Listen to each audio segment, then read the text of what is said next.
好，来继续来看，民众党的立委麦玉珍，伫立法院质询，讲伫花莲灾区帮忙救灾的卡车的司机，为着要提振精神，会甲志工推这个讨分粮。麦玉珍是要求卫福部帮忙后勤，讲这个灾区需要分粮。这时候，这个卫福部长赵宗良带一个话讲，这分粮唔好啦。民进党的立委是炮轰这个麦玉珍质询无进入到状况。民众党的党主席黄国昌来回应讲，这个麦玉珍的表现是比民进党好太济咧。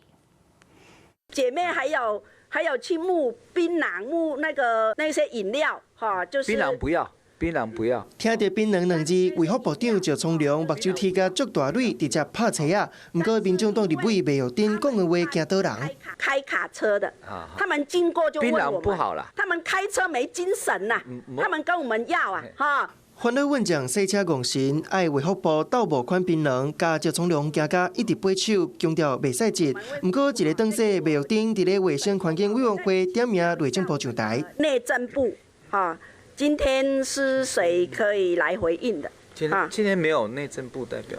麦玉珍不满议程的安排，不过同一天内政委员会有邀请中选会来质询，不过问的问题也是在前。当地救灾的灾民需要啊，但是现在的一团乱。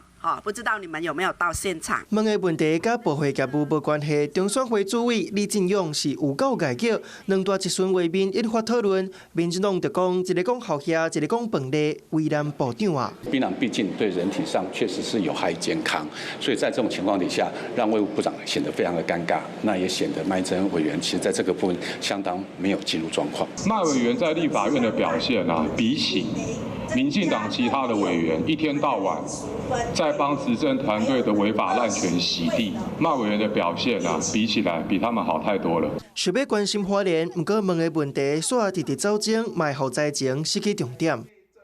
Hello， 我是林纯佩，想要掌握最及时的新闻资讯或是体坛动态吗？